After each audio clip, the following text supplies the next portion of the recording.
So now, good morning again. I have asked Catherine.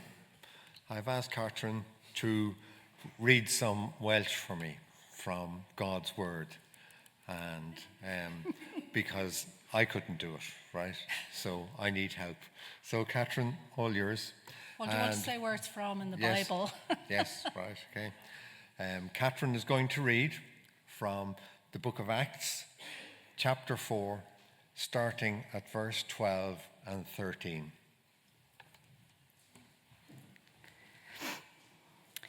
Fe ydy'r unig un sy'n achub. Does neb arall yn unman sy'n gallu achub pobl. Roedd aelodau cyngor yn rhyffedu fod Pedr ac Iwan mor hyderus.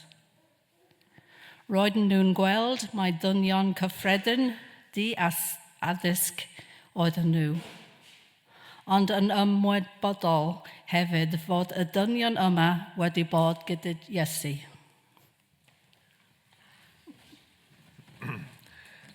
Thank you, Catherine. So I don't know if you. I'm sure you're familiar with these verses, and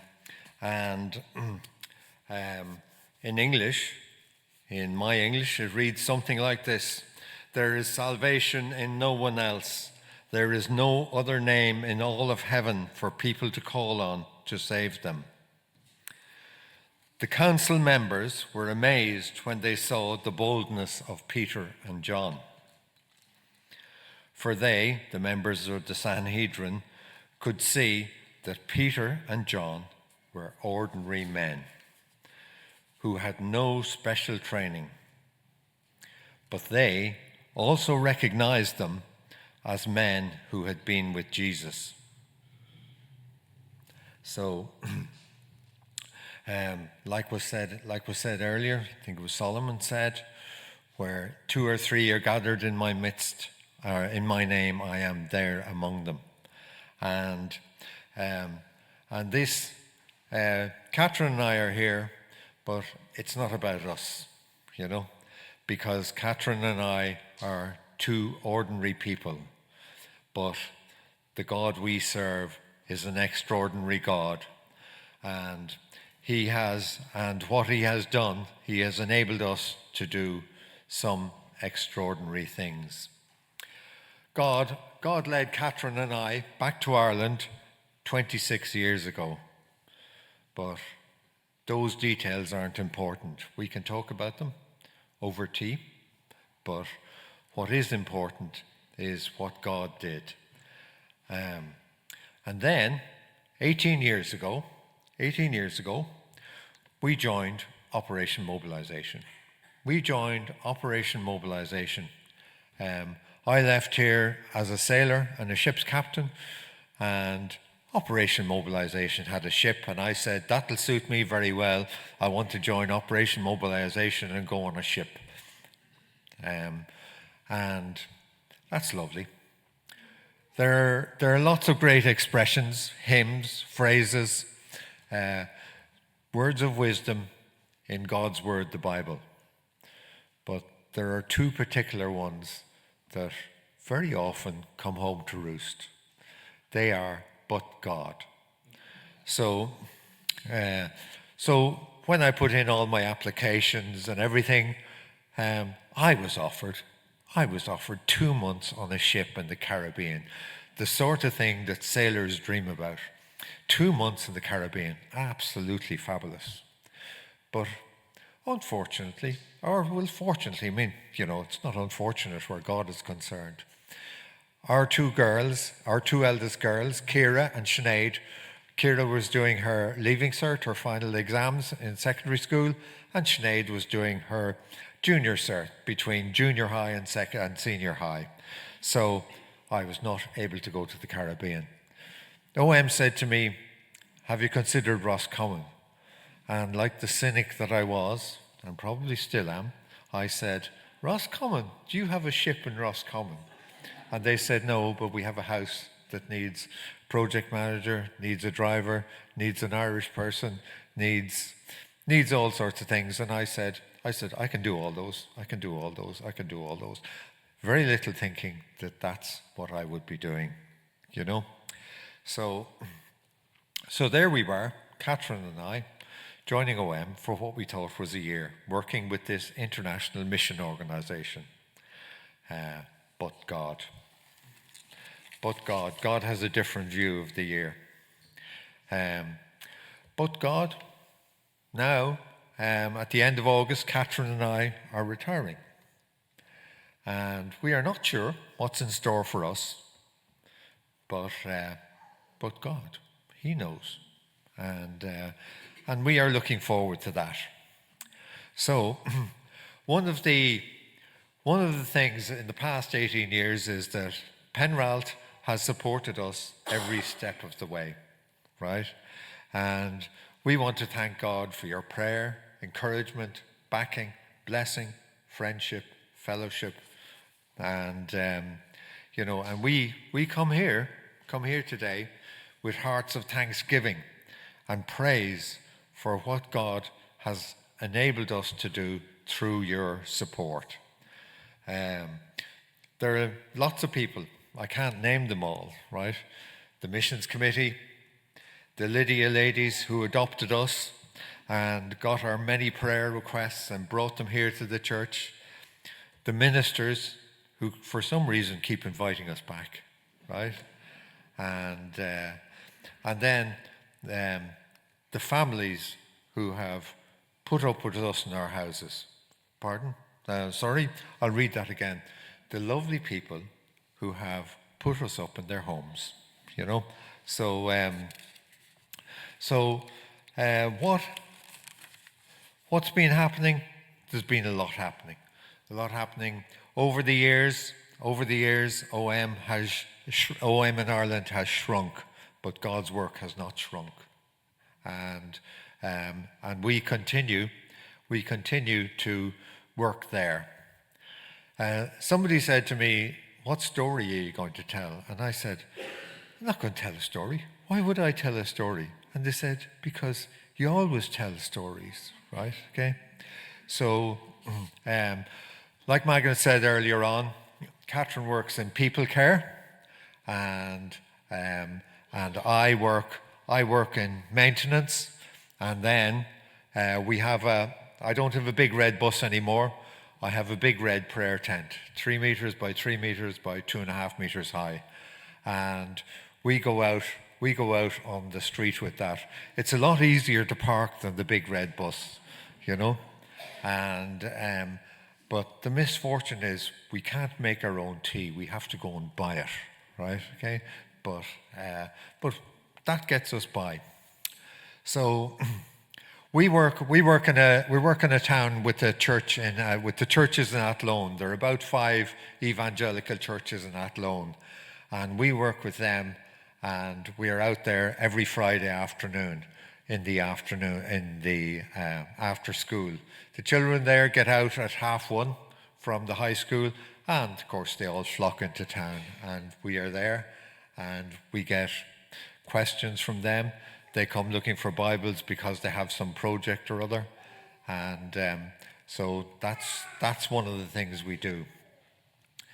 But at one stage I was away for a few weeks, and we are in a pedestrian street about 600-700 meters long, and there's a great space at the end, and if I'm quick enough I'll get there before the JWs, but I have to get up early to do that. So we are there, and one of the pastors who works with us, Sean O'Cluid, who runs Athlone Christian Fellowship, he has gone into these shops because they're his opticians, and he goes to the barber, and the barber takes the tracks off Sean, and Sean sees him taking the tracts, and he puts them down on the table, and Sean says, "Well, I just hope he reads it."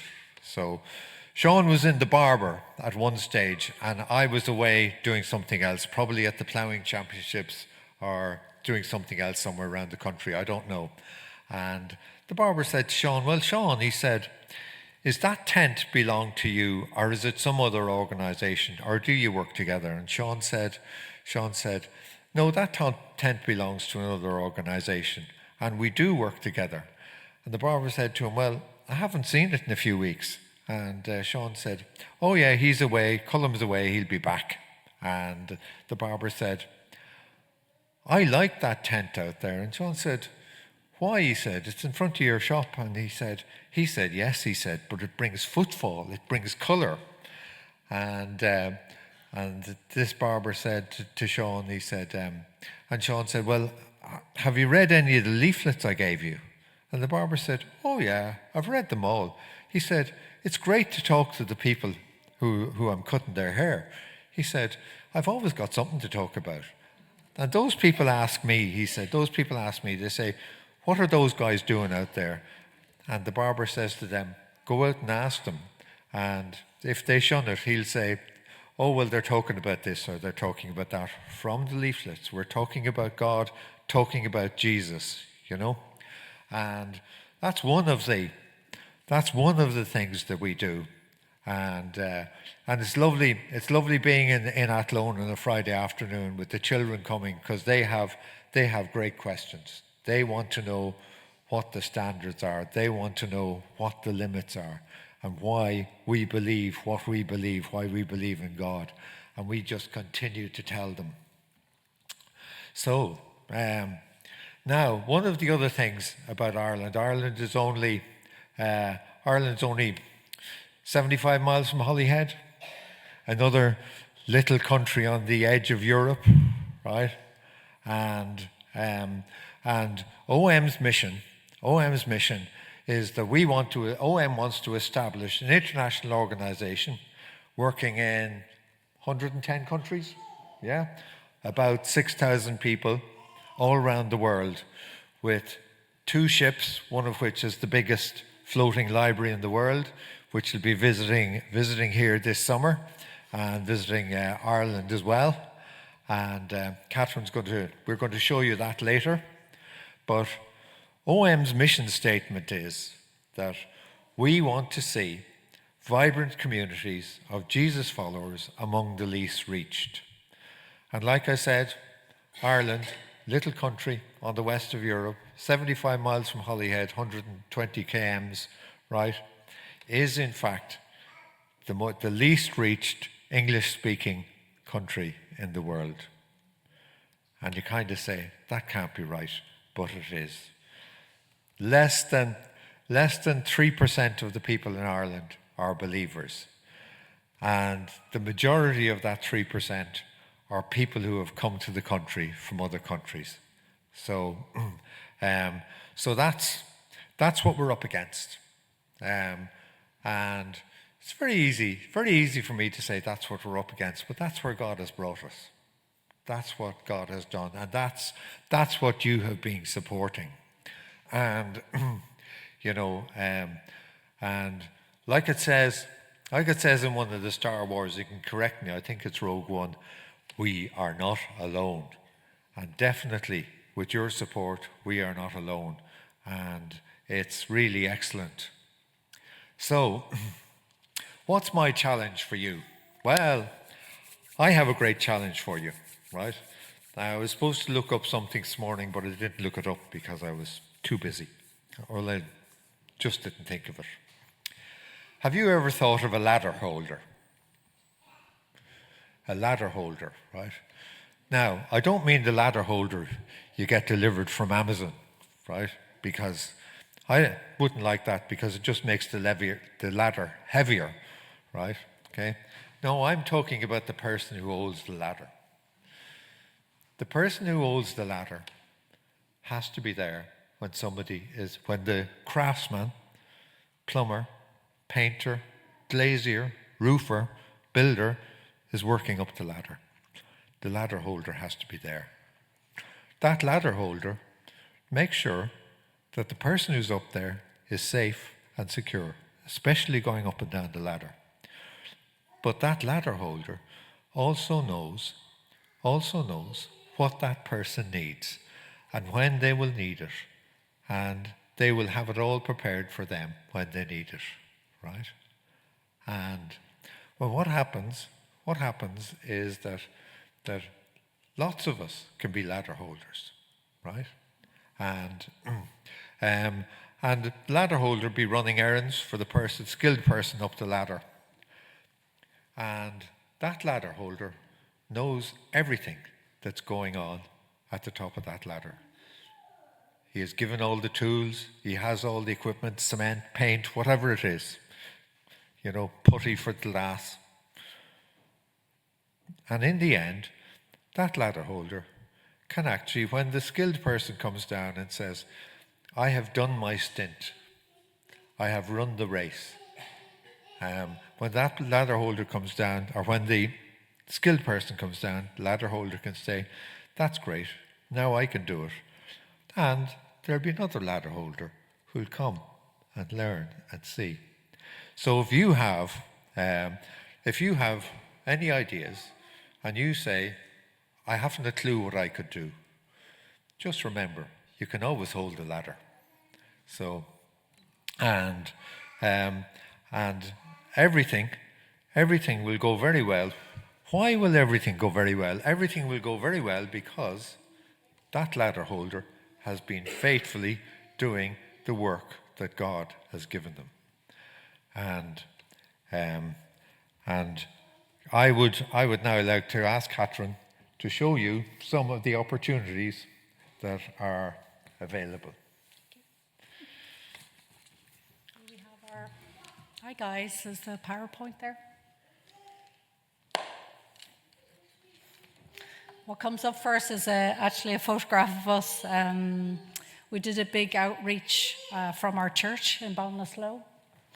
And it was for St. Patrick's Day. So St. Patrick's Day is really huge in Ireland.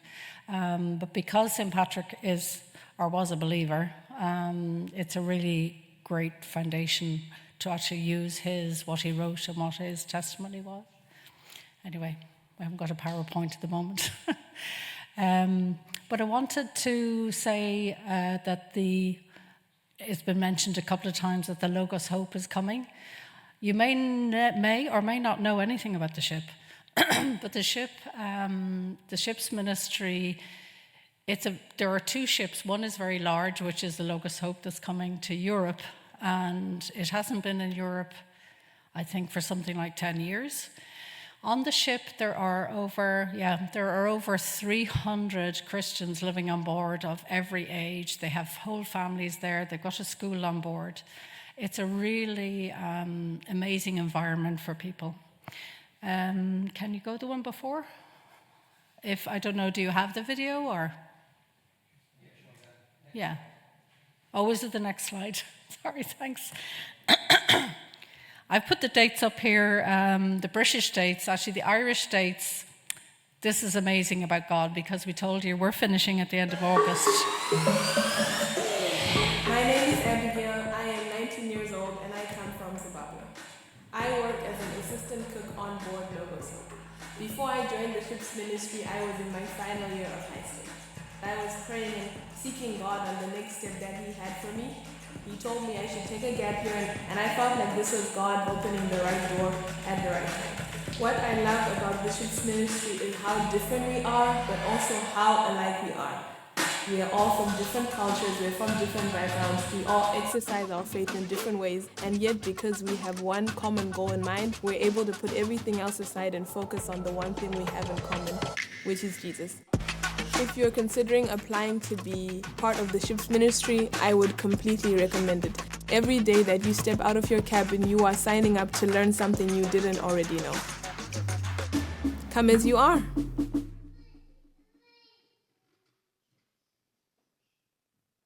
What I want to say to you, really, Jesus wants you to come as you are, to reach your neighbours, to reach people in the shops that you know, to reach your family.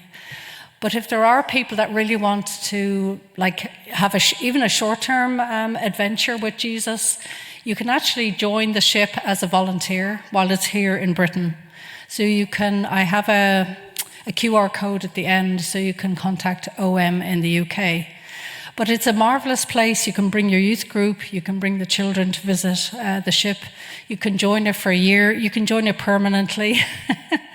You can join it for 3 months also, which is called the STEP program. And it really means that you just come as you are. They're not looking for professors, they're not looking for theologians. They just want to know that you love Jesus. So I would imagine either you could pick Cardiff or Liverpool. So I'm going to push that. We'll go, I know time is getting on, so I'm just going to talk about some other mission opportunities. We can go to the next slide. If you go online, if you go to the OM website in the UK, there are hundreds of things that you can do. And what's going to come to your mind is, I'm too old, or I'm too shy, or lots of other things. And I want to quote a friend by saying, that's old muddy boots. Stepping over all over your dreams or all over your call.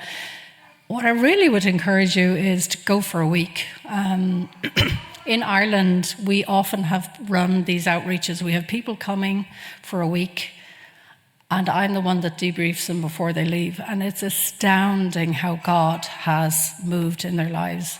They have a massively bigger picture of his character and what he can do. And I'd love that to be your experience too, again, because I'm sure you know God is brilliant anyway. But if you want to do something short, they have a constant rolling program of outreaches to Poland to work with the refugees. It's mainly with women and children. You don't need any skills.